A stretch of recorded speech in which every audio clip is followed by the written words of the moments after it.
I think that both of us simultaneously cried out in mixed awe, wonder, terror, and disbelief in our own senses as we finally cleared the pass and saw what lay beyond. Of course, we must have had some natural theory in the back of our heads to steady our faculties for the moment. Probably we thought of such things as the grotesquely weathered stones of the Garden of the Gods in Colorado, or the fantastically symmetrical wind-carved rocks of the Arizona desert.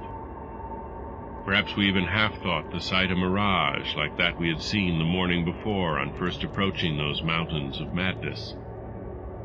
We must have had some such normal notions to fall back upon as our eyes swept that limitless, tempest-scarred plateau and grasped the almost endless labyrinth of colossal, regular, and geometrically eurythmic stone masses which reared their crumbled and pitted crests above a glacial sheet not more than 40 or 50 feet deep at its thickest, and in places obviously thinner.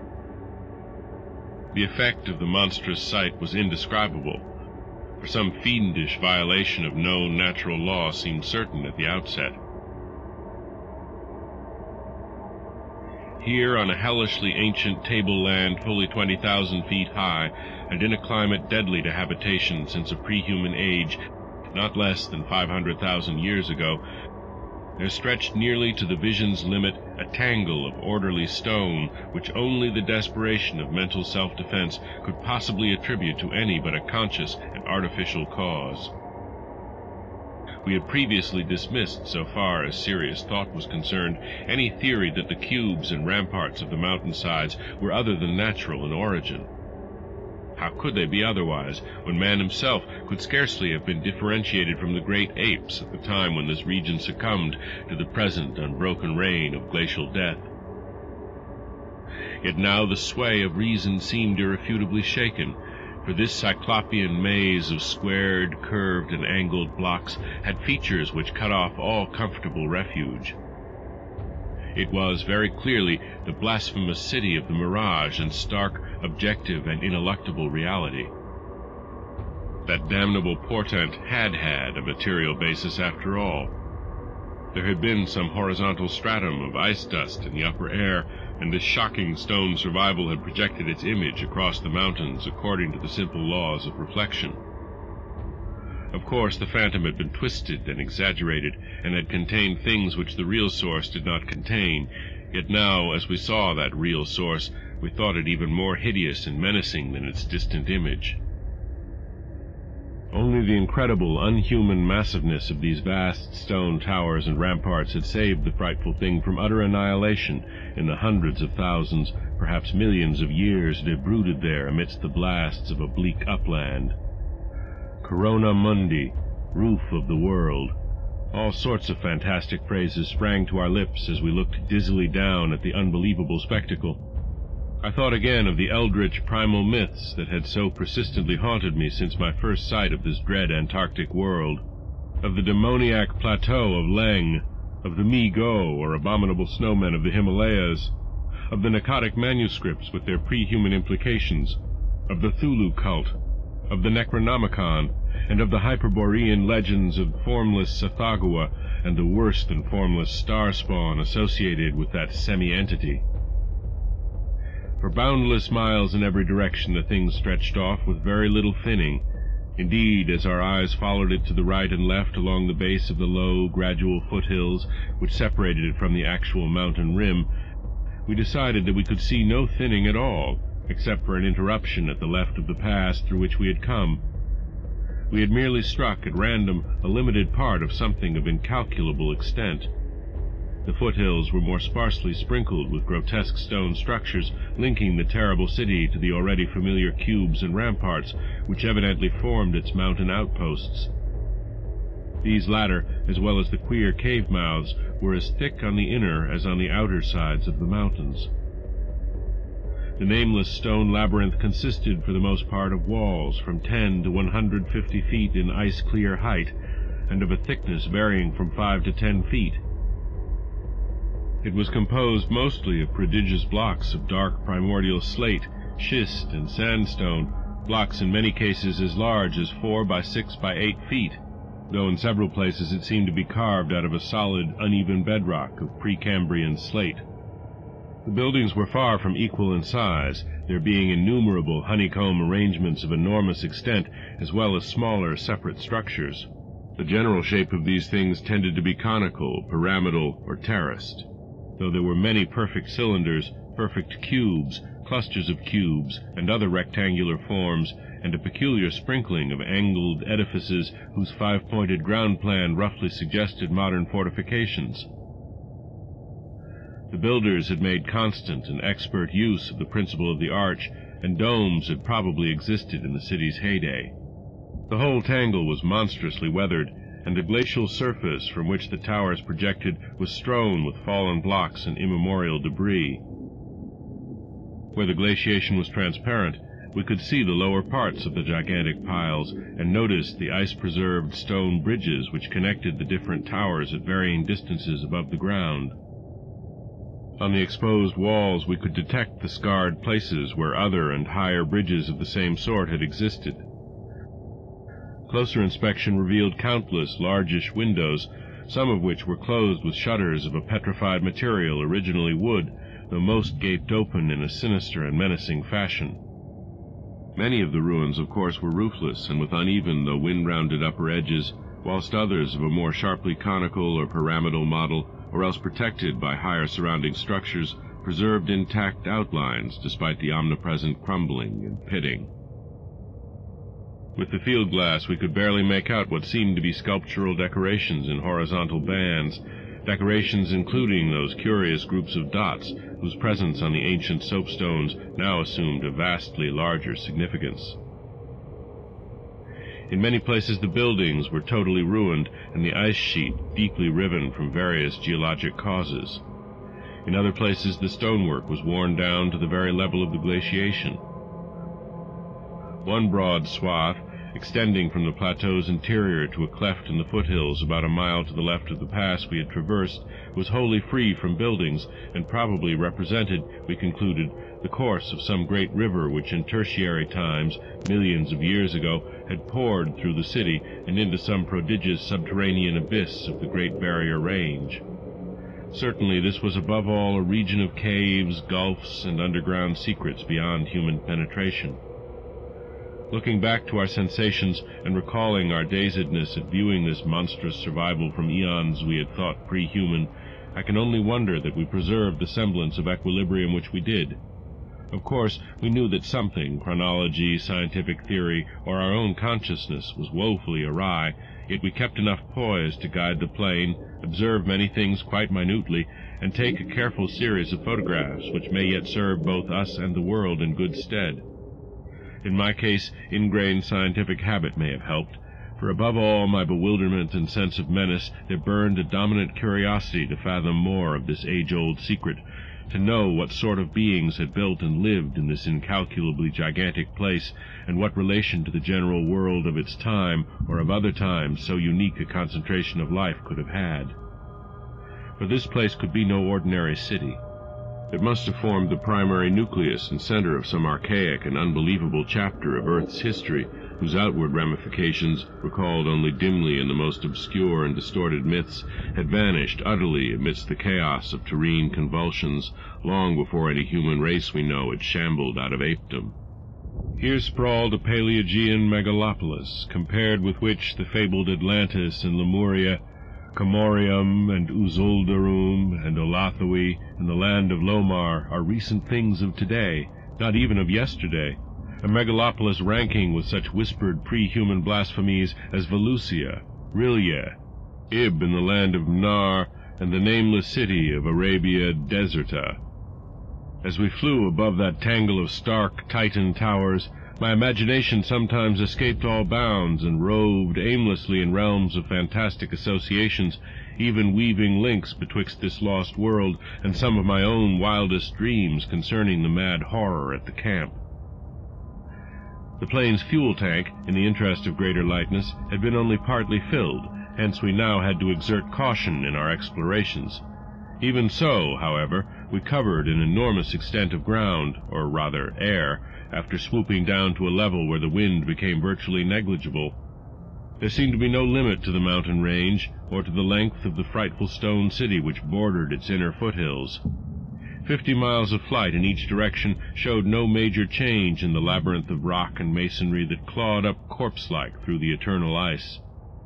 There were, though, some highly absorbing diversifications, such as the carvings on the canyon where that broad river at once pierced the foothills and approached its sinking place in the great range. The headlands at the stream's entrance had been boldly carved into cyclopean pylons, and something about the ridgy, barrel-shaped designs stirred up oddly vague, hateful, and confusing semi-remembrances in both Danforth and me. We also came upon several star-shaped open spaces, evidently public squares, and noted various undulations in the terrain. Where a sharp hill rose, it was generally hollowed out into some sort of rambling stone edifice, but there were at least 2 exceptions. Of these latter, one was too badly weathered to disclose what had been on the jutting eminence, while the other still bore a fantastic, conical monument carved out of the solid rock and roughly resembling such things as the well-known snake tomb in the ancient valley of Petra. Flying inland from the mountains, we discovered that the city was not of infinite width, even though its length along the foothills seemed endless. After about 30 miles, the grotesque stone buildings began to thin out, and in 10 more miles we came to an unbroken waste virtually without signs of sentient artifice.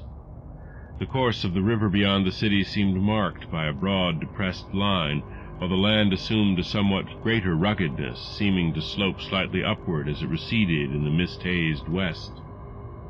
So far we had made no landing, yet to leave the plateau without an attempt at entering some of the monstrous structures would have been inconceivable. Accordingly, we decided to find a smooth place on the foothills near our navigable pass, there grounding the plane and preparing to do some exploration on foot. Though these gradual slopes were partly covered with a scattering of ruins, low flying soon disclosed an ample number of possible landing places. Selecting that nearest to the pass, since our next flight would be across the great range and back to camp, we succeeded about 12:30 p.m. in coming down on a smooth, hard snowfield, wholly devoid of obstacles and well adapted to a swift and favorable takeoff later on. It did not seem necessary to protect the plane with a snow banking for so brief a time and in so comfortable an absence of high winds at this level. Hence we merely saw that the landing skis were safely lodged and that the vital parts of the mechanism were guarded against the cold. For our foot journey we discarded the heaviest of our flying furs and took with us a small outfit consisting of pocket compass, hand camera, light provisions, voluminous notebooks of paper, geologist's hammer and chisel, specimen bags, coil of climbing rope, and powerful electric torches with extra batteries, this equipment having been carried in the plane on the chance that we might be able to effect a landing, take ground pictures, make drawings and topographical sketches, and obtain rock specimens from some bare slope, outcropping, or mountain cave. Fortunately, we had a supply of extra paper to tear up, place in a spare specimen bag, and use on the ancient principle of hare and hounds for marking our course in any interior mazes we might be able to penetrate. This had been brought in case we found some cave system with air quiet enough to allow such a rapid and easy method in place of the usual rock-chipping method of trailblazing. Walking cautiously downhill over the crusted snow toward the stupendous stone labyrinth that loomed against the opalescent west, we felt almost as keen a sense of imminent marvels as we had felt on approaching the unfathomed mountain pass 4 hours previously. True, we had become visually familiar with the incredible secret concealed by the barrier peaks, yet the prospect of actually entering primordial walls reared by conscious beings perhaps millions of years ago, before any known race of men could have existed, was none the less awesome and potentially terrible in its implications of cosmic abnormality. Though the thinness of the air at this prodigious altitude made exertion somewhat more difficult than usual, both Danforth and I found ourselves bearing up very well, and felt equal to almost any task which might fall to our lot. It took only a few steps to bring us to a shapeless ruin worn level with the snow, while 10 or 15 rods farther on there was a huge, roofless rampart still complete in its gigantic 5-pointed outline, and rising to an irregular height of 10 or 11 feet. For this latter we headed, and when at last we were able actually to touch its weathered cyclopean blocks, we felt that we had established an unprecedented and almost blasphemous link with forgotten eons normally closed to our species.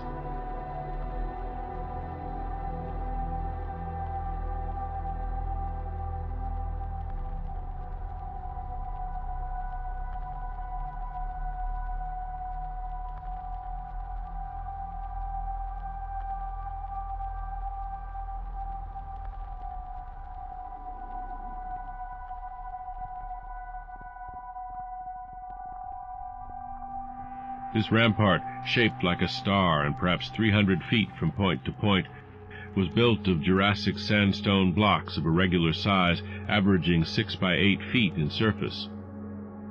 There was a row of arched loopholes or windows about 4 feet wide and 5 feet high, spaced quite symmetrically along the points of the star and at its inner angles, and with the bottoms about 4 feet from the glaciated surface. Looking through these, we could see that the masonry was fully 5 feet thick, that there were no partitions remaining within, and that there were traces of banded carvings or bas-reliefs on the interior walls, facts we had indeed guessed before when flying low over this rampart and others like it. The lower parts must have originally existed. All traces of such things were now wholly obscured by the deep layer of ice and snow at this point. We crawled through one of the windows and vainly tried to decipher the nearly effaced mural designs, but did not attempt to disturb the glaciated floor. Our orientation flights had indicated that many buildings in the city proper were less ice-choked, and that we might perhaps find wholly clear interiors leading down to the true ground level if we entered those structures still roofed at the top. Before we left the rampart, we photographed it carefully and studied its mortarless cyclopean masonry with complete bewilderment. We wished that Pabodie were present, for his engineering knowledge might have helped us guess how such titanic blocks could have been handled in that unbelievably remote age when the city and its outskirts were built up. The half-mile walk downhill to the actual city, with the upper wind shrieking vainly and savagely through the skyward peaks in the background, was something whose smallest details will always remain engraved on my mind. Only in fantastic nightmares could any human beings but Danforth and me conceive such optical effects. Between us and the churning vapors of the west lay that monstrous tangle of dark stone towers, its outre and incredible forms impressing us afresh at every new angle of vision. It was a mirage in solid stone, and were it not for the photographs, I would still doubt that such a thing could be. The general type of masonry was identical with that of the rampart we had examined, but the extravagant shapes which this masonry took in its urban manifestations were past all description. Even the pictures illustrate only 1 or 2 phases of its infinite bizarrerie, endless variety, preternatural massiveness, and utterly alien exoticism. There were geometrical forms for which an Euclid could scarcely find a name, cones of all degrees of irregularity and truncation, terraces of every sort of provocative disproportion, shafts with odd bulbous enlargements, broken columns in curious groups, and 5-pointed or 5-ridged arrangements of mad grotesqueness. As we drew nearer, we could see beneath certain transparent parts of the ice sheet and detect some of the tubular stone bridges that connected the crazily sprinkled structures at various heights. Of orderly streets there seemed to be none, the only broad open swath being a mile to the left, where the ancient river had doubtless flowed through the town into the mountains. Our field glasses showed the external horizontal bands of nearly effaced sculptures and dot groups to be very prevalent, and we could half imagine what the city must once have looked like, even though most of the roofs and tower tops had necessarily perished.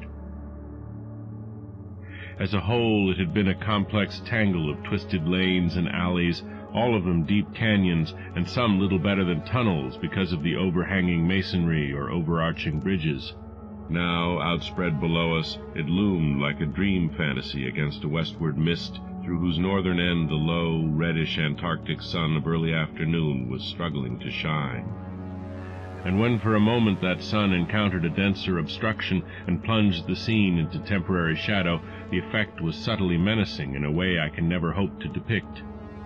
Even the faint howling and piping of the unfelt wind in the great mountain passes behind us took on a wilder note of purposeful malignity.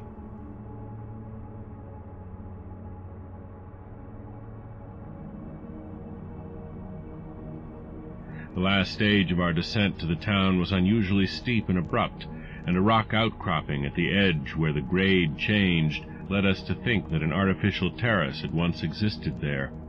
Under the glaciation, we believed, there must be a flight of steps or its equivalent.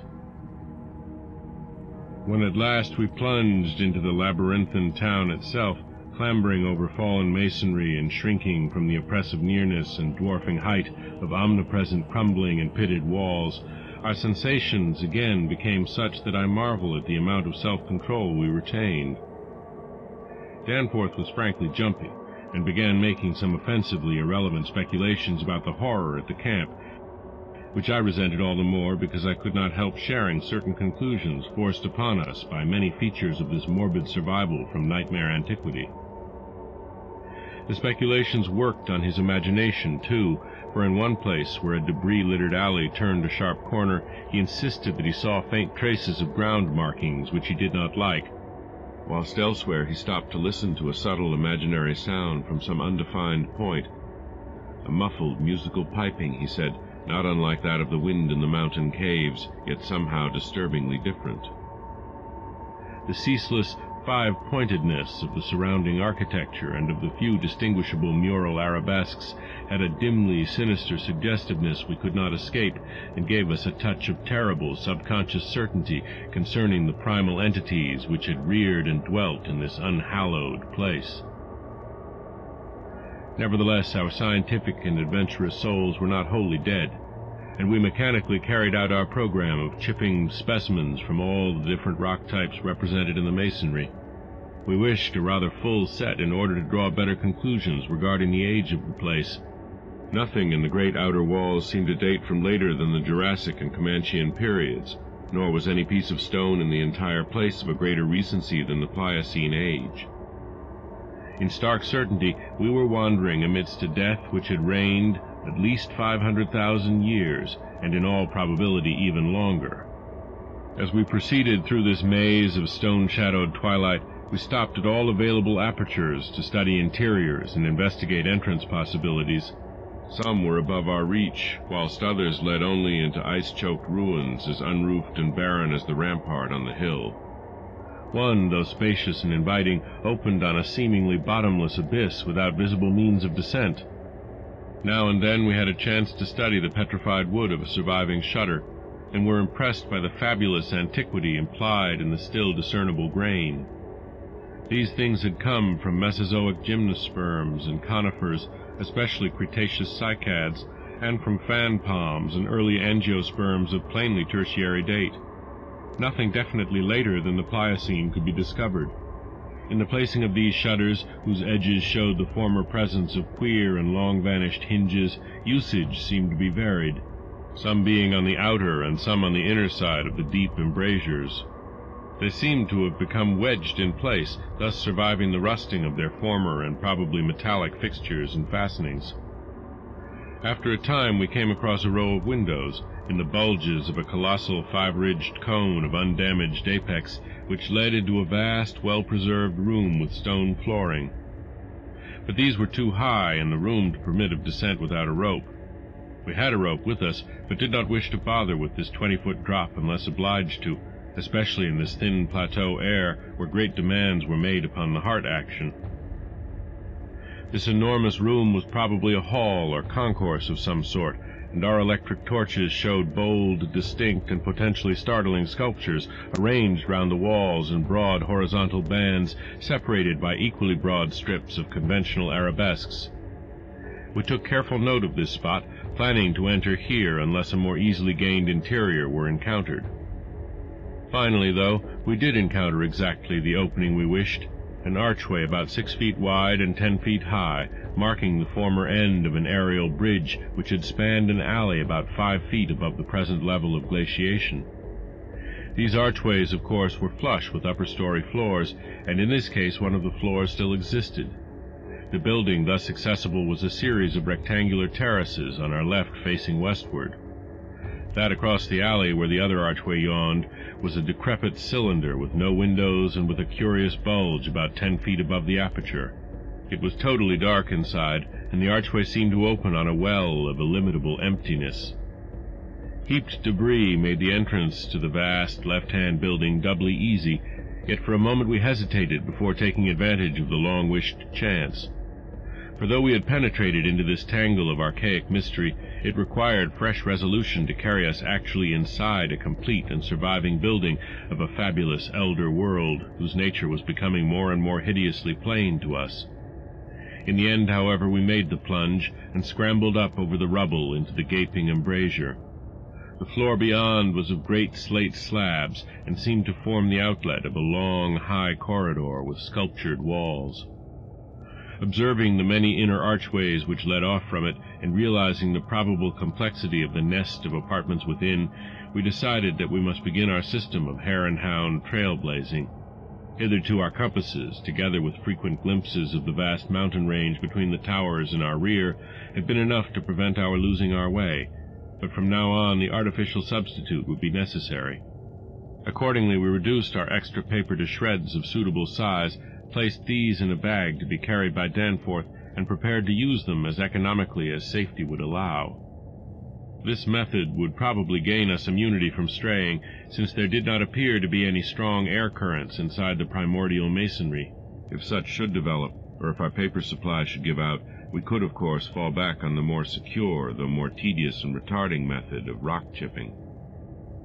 Just how extensive a territory we had opened up, it was impossible to guess without a trial. The close and frequent connection of the different buildings made it likely that we might cross from one to another on bridges underneath the ice, except where impeded by local collapses and geologic rifts, for very little glaciation seemed to have entered the massive constructions. Almost all the areas of transparent ice had revealed the submerged windows as tightly shuttered, as if the town had been left in that uniform state until the glacial sheet came to crystallize the lower part for all succeeding time. Indeed, one gained a curious impression that this place had been deliberately closed and deserted in some dim, bygone eon, rather than overwhelmed by any sudden calamity or even gradual decay. Had the coming of the ice been foreseen, and had a nameless population left en masse to seek a less doomed abode? The precise physiographic conditions attending the formation of the ice sheet at this point would have to wait for later solution. It had not very plainly been a grinding drive. Perhaps the pressure of accumulated snows had been responsible, and perhaps some flood from the river or from the bursting of some ancient glacial dam in the great range had helped to create the special state now observable. Imagination could conceive almost anything in connection with this place.